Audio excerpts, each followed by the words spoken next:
समयको साथै शाहजादा सूर्य विक्रम शुक्ल पक्षमा चन्द्रमा बढे झैँ दिनदिनै बढ्दै गए। छोरो ठूलो भएको देखेर मातापिताको हर्षको सीमा थिएन। अब उनलाई पढाउने र अरू अनेक विद्याहरूको शिक्षा दिने समय भएको हुनाले महाराजले छोराको निम्ति सुयोग्य पण्डित राखी पढाउन लगाए। शारीरिक व्यायाम, शिकार आदिको शिक्षा प्राप्त गर्न शाहजादा एउटा स्वस्थ युवक देखिन लागे। तिनलाई युद्ध कलामा पनि प्रवीण तुल्याए।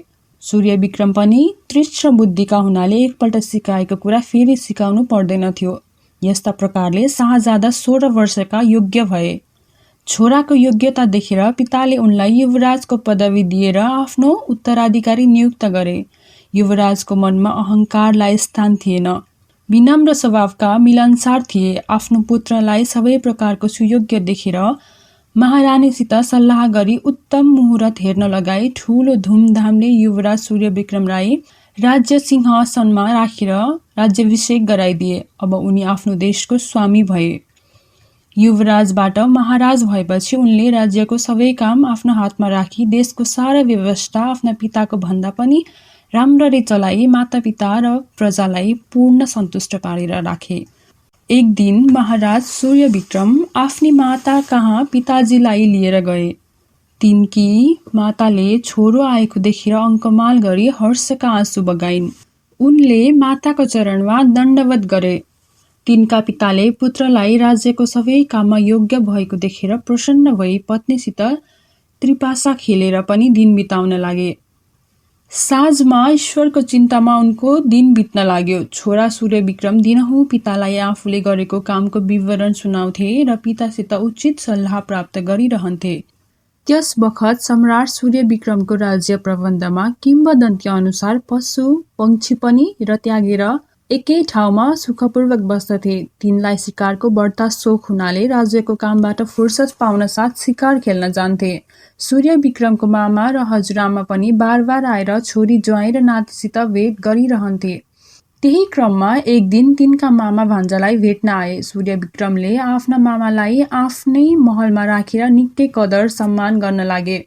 एक दिन सूर्य विक्रम शिकारबाट फर्केर आएपछि सरासर मामाकै कोठामा गएर बसे। थकाइ लागेको हुनाले पातलो ओढ्ने ओढी त्यही पलङमा पल्टिए। उता तिनकी मुमा र दाजु कुरा गर्न लागे। सूर्य विक्रम चाहिँ निदाए जस्तो गरेर दुवैजनाको कुरा सुन्न लागे। उनले भने, बहिनी, तिमी र ज्वाइँले पनि केही ध्यान नदिएको देखेर म छक्क परिरहेको छु। मेरो भान्जा 16 वर्षको युवा भइसके, तर अझसम्म तिनको विवाहको कुनै प्रबन्ध गरिएको छैनौ। यदि तिम्रो इच्छा छ भने म आफ्नो देशकी एउटी शाहजादी हाम्रो भान्जालाई सबै तरहले उपयुक्त र रूप गुणकी खानी भएकी खोज्न सक्दछु। बहिनीले भनिन्, दाजु, हजुरको भनाइ उत्तम हो। हामीलाई त आजसम्म छोरीको विवाह गर्नु छ भन्ने ख्यालै थिएन र कुनै चिन्ता पनि गरिरहेका थिएनौँ। फेरि छोरोको पनि विवाहको विषयमा कुनै रुचि नभए जस्तो बुझेर नै उसलाई जहिले इच्छा होला उसै बखत गरिदिउँला भनेर शान्त थियौँ। यस विषयमा हामीसित सोधिरहनु पर्दैन। हजुरले त आफ्नो भान्जाको निम्ति कुनै असल केटीको व्यवस्था गरिदिनु भए हामीले अस्वीकार गर्दैनौँ। छोरोको विवाह म पनि कुनै सिन्धु देशकी राजकुमारीसित गरिदिने इच्छा राख्दछु। तिम्रो ज्वाइँको पनि त्यही विचार छ। यदि हजुरलाई कुनै विवाह योग्य कन्याको विषयमा थाहा भए आज्ञा होस्, नभए भान्जालाई मनपर्ने केटीको प्रबन्ध मिलाउनुहोस्। यी कन्यालाई देख्न साथ सूर्य विक्रमको मन पग्लिने किसिमकी हुनुपर्दछ। बहिनीको विचार जानेपछि दाजुले भने, बहिनी सुन, भगवानको कृपाले एउटी खूब राम्री जल प्रदेशकी कन्याका विषयमा जान्दछु र तिनको एउटा तस्विर पनि मसित छ। तिनको सौन्दर्यको वर्णन गरेर साध्य छैन। मेरो भान्जालाई मिल्ने खालकी छन्। तिनलाई देखेपछि भान्जाले अस्वीकार गर्न कठिन छ। म तिमीलाई ती कन्याको विषयमा अझ विस्तारले भन्दछु। तर तिमी हेर त भान्जा निदाएका छन् कि जागै छन्। सूर्य विक्रम निदाएका थिएनन्, अतः मामाका कुरा सुनेर झन् निदाएजे गरी घुर्न थाले।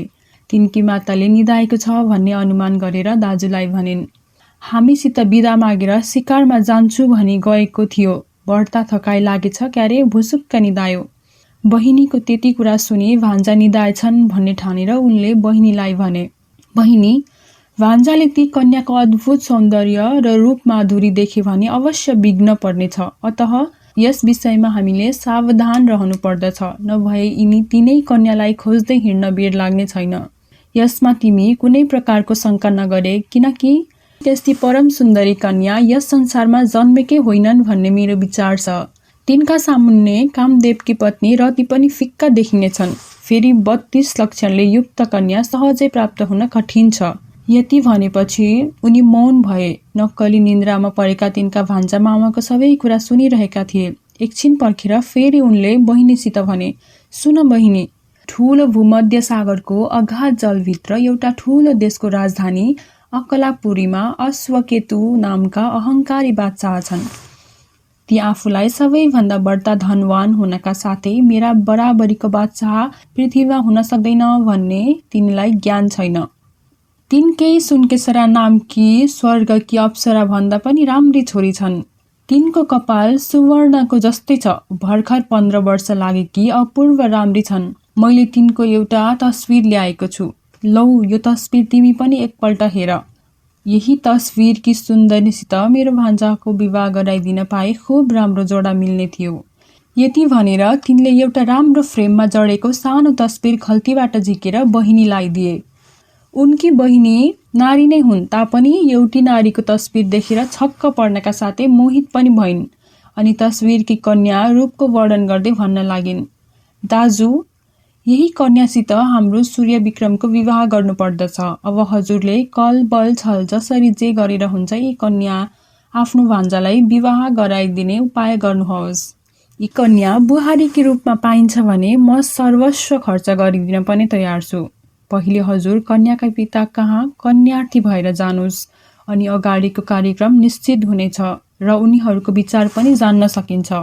उनका दाजुले उत्तर दिए, सुन बहिनी, तिमीले भनेको सबै कुरा उचित हो, तर यी कन्याका पिता कति घमण्डी छन् यो कुरा मैले बताइरहनु पर्दैन। तिमीलाई पनि थाहा छ, ती आफू समान अरू कसैलाई पनि मान्दैनन्। म बुद्धिले भेटेसम्म कोसिस गर्नेछु, तर तिनले के उत्तर दिन्छन् त्यो भन्न सक्दिन। अब सुन, जबसम्म म गएर बादशाह अश्वकेतलाई प्रसन्न पारी वाचन पार्दिन तबसम्म तिमीले भान्जालाई ती सुनकेसरा मैयाको कुरा नसुनाउनु। यदि सुनायो भने ठूलो पश्चातापमा गडिनु पर्नेछ। त्यसपछि दाजु र बहिनीमा सुनकेसरा मैयालाई प्राप्त गर्ने विषयमा यो सल्लाह पक्का भयो कि सबैभन्दा पहिला उनी कन्यार्थी भएर जाने र अश्वकेतुकी कन्या सुनकेसरालाई भान्जाको निम्ति माग्ने। त्यसपछि उनी उठेर गए। उनकी बहिनी पनि दैव संयोगले त्यो दाजुले देखाएकी तस्विर त्यही बिर्सेर आफ्नो खोपीमा आराम गर्न गइन्।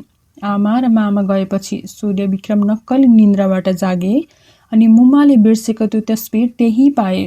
पहिले हातमा लिएर एकटक हेरे। हेर्दा हेर्दै मूर्छित जस्ता भएर बिछ्यौनामै ढले, तर एकछिनमा चेत आयो र त्यही बसे। अनि त्यो तस्विर लिएर घरि आँखामा टास्ने, घरि छातीमा र घरि चुम्बन गर्न थाले। हेर्दा हेर्दा बादशाह सूर्य विक्रम बहुला जस्तै भए। भोग, प्यास, निन्द्रा, चैन, सुख, सन्तोष सबै हराए। त्यो तस्विर हेर्दा हेर्दै स्वयं पनि एउटा तस्विर जस्तै हुन गए। तत्काल आँखाबाट आँसुका धारा बग्न लागे। सर्पले झै लामो लामो श्वास आउन थाल्यो अनि एक्लै बर्बनाउन लागे। हे प्राणप्रिय, तिमी प्रत्यक्ष नभए पनि तिम्रो तस्विरले नै मेरो सबै थोक चोरेर लग्यो। अब म तिमीलाई कहाँ र कसरी के गरेर खोजौँ? अब मैले तिमीलाई कसरी भेटौँ?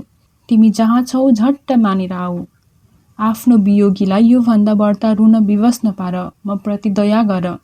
भर्खर यौवन अवस्थामा पाइलो सार्न लागेका महाराज सूर्य विक्रम यस्तै अनेक थरीका कल्पना गर्दै मोहरूपी सागरमा डुबुल्की लाउन लागे। राति निन्द्रा परेन। उनी सुनकेसरा मैयाको तस्विरमा देखेको मूर्ति झलझली सम्झना लागे। भोग, प्यास, निन्द्रा त्याग्नाले ती अत्यन्त दुर्बल देखिन लागे। सूर्योदय भन्दा पहिलेको आकाशमा लालीमा देखा परेपछि पक्षीहरू रातभरिको विश्रामपछि उठे अनि सबैभन्दा पहिले ईश्वरको गुणगान आफ्नै आवाजमा आरम्भ गर्न लागे। प्रतिदिन जस्तै श्री सूर्यको सवारी पनि लोकहितको ध्यान राखेर आकाशमा अक्कासिन थाल्यो।